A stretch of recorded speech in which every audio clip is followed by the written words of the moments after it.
The video I'm about to play for you today is from Pastor Abel Damina. He just drops a bombshell of a very shocking experience that happened to him.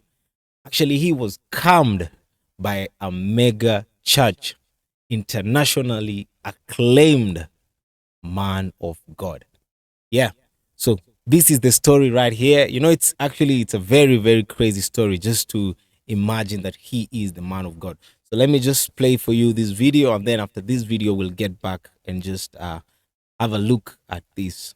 So let's do this. Thousands of dollars. And because I really wanted him to come, because then I didn't understand much, I wanted him to come to this church. So we sent part of the money. He said he would not leave America till we pay the entire money. So I paid the entire money before he left America. Then he made us buy him first class ticket on British Airways, very expensive, and he made us buy 2 extra tickets for his PA and his keyboardist, that everywhere he goes with keyboardists, as if we don't have. Some pastors will even come with 18 intercessors.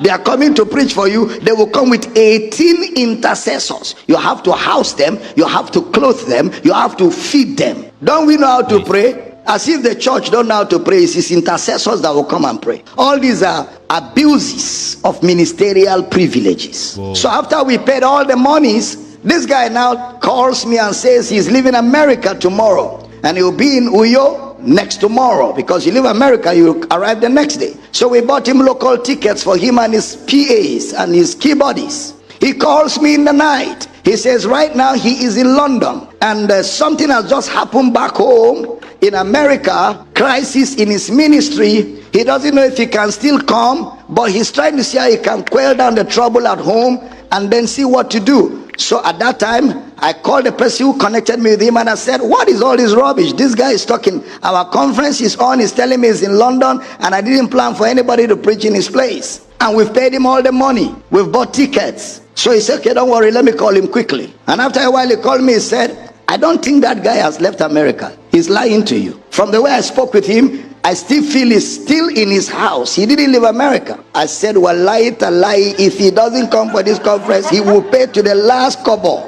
To the last kobo, he will pay. You're laughing. That time when I know how to pray dangerous prayers, he will pay to the last. He go wound though. He go wound.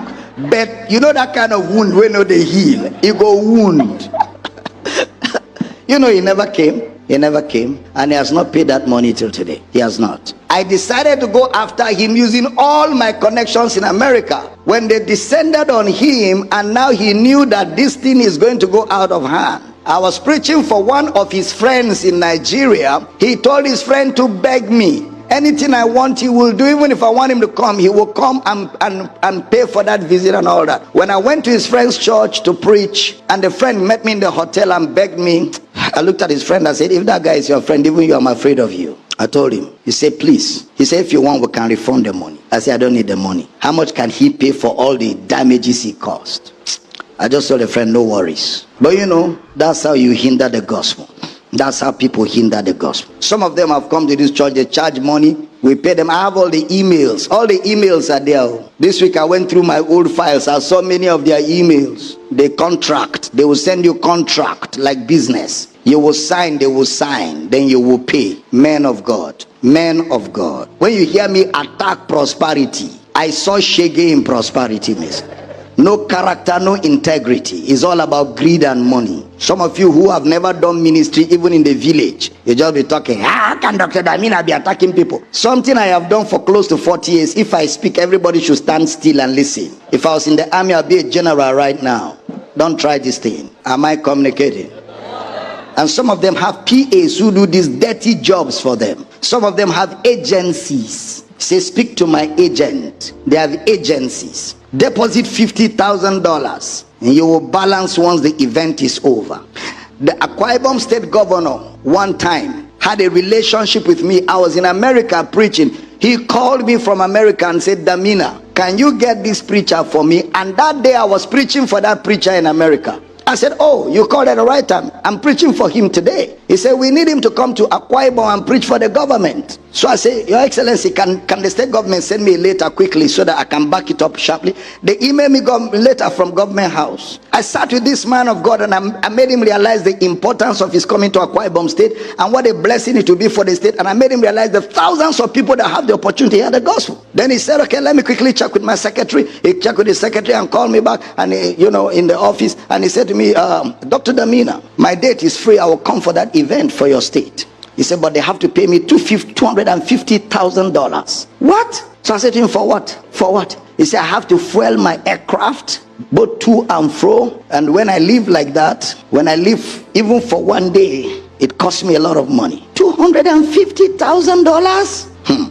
I didn't call the governor back. The next day, the governor called me. Dr. Damina, how is it going? I say, Your Excellency, I didn't call you because I don't know how this is going to sound. Me, I don't operate like this. Oh, this guy is saying you should pay $250,000 for that, and it was going to be a 25-minute preaching. So the governor said, what is he coming to say like that? I said, Your Excellency, I truly don't know what the man will say that we have not said. He said, tell him to forget it. Tell him to forget it. Tell him. How can a preacher ask you to pay money into his account before he comes? Is he a contractor? Is he a contractor? I know of another preacher who came to Nigeria here, and the reason why I share these stories is not to make them look bad, is to make you not behave like that tomorrow. That's all. Bible says we learn from those who have gone before us. We learn from those who through faith and patience obtain the promise, and we also learn from those who behave like that how not to behave. Am I teaching here? Didn't we read about the spies, both the 2 that came with good report and the 10 that came with bad report? We learn from both examples. Much more when it happened in my very eyes. He came to Nigeria to do a ministers conference in Lagos. This guy is wealthy already in America. He came to Lagos. Over 10,000 pastors travel all over Nigeria to Lagos for the conference. And then at the end of the conference, he now asked every pastor to write the prayer request of his ministry and sow a dangerous seed, that they will take the prayer requests back with them to America and raise an altar for the Nigerian pastors. Pastors who couldn't even afford transport were closing down their accounts and adding money because they are going to raise an altar of prayer for their ministries. Pastors gave and gave. The money was too much. How did I know that? One of his main staff, his direct assistant, is my friend who resigned from his ministry after that conference. So I asked my friend, why did you resign from this global ministry? He said to me, Dr. Damina, I couldn't stomach the evil that happened. How can we come to a place like Nigeria? Before we came, we raised money all over America. We went to churches. We are going to Africa for outreach, support. Churches raised money in hundreds of thousands of dollars and gave to us. So we didn't have any need for money. We had more than enough. We've been overpaid by American churches. Then we now came and these pastors traveled. Some of them you see their shoes. Some of them you see their suit. You want to cry. And this man stood before them with deceptive tears in his eyes. He was crying that the Lord told him if they would just give sacrificially, and attach it to their prayer request, God is going to move in their ministries like they have never seen before. And he just massage and deceive them. And pastors started closing their accounts and brought monies. He said money, 10,000 pastors. He said what broke his heart was that night when they got to the hotel, they removed all the prayer requests, burnt it with fire, carried the money, put in their plane and flew. He said he told him in the aircraft, you are more wicked than Satan. I will no more work with your ministry. If I had my way, I would drop off this jet and look for a plane to go back home. That was the end of. He said, he looked at him and he said, leave me and Jesus to deal with that. When money enters your heart, when the love of money enters a man's heart, the way he does ministry, even Jesus is surprised. Am I teaching? I said, am I teaching? Yeah. So I think God is surprised with a lot of these manipulation actually from different men of God. So there has been a rise of a lot of that manipulation. Yes, I know there is the God's principle of giving and also receiving, which is quite amazing. But let us not forget that some people have actually taken advantage of that, and they have taken that stage or that pulpit just to manipulate on God's children who are innocently and religiously in follow of God's word. So, but it's a very complicated story. The story that Pastor Damina first of all gave on now how he was calmed by the pastor. So he just said that the pastor was from America, and he was a very mega man of God. So if you just check the list, there are several of them. I know I won't be mentioning any names really, but I won't be mentioning any names. But that one, I'll just let you have your own opinion on that. But these are things that are happening, and just think about it. So the men of God are not only manipulating uh, God's children, like for example the followers, but also manipulating other men of God.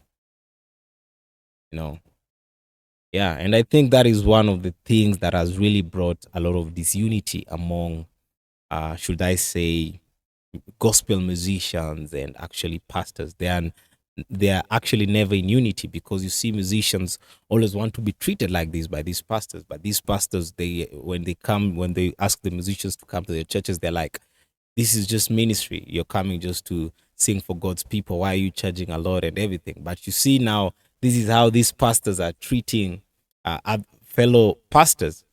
Then why do they have that I wonder why they expect a different treatment than from artists. So let me know what you think about this on the comment section. What a story! What a story! These are the purpose actually of sharing these stories, just for us to actually just be aware, and us to just remember our brothers and sisters around the world in prayer. Yeah, I think you remember when Paul asked even the church to pray for him. So it's important when we pray, let us also pray for men of God, because the devil attacks in different formats and different ways. So don't forget to hit the subscribe, drop your comment right there in the comment section, like the video, and see you in the next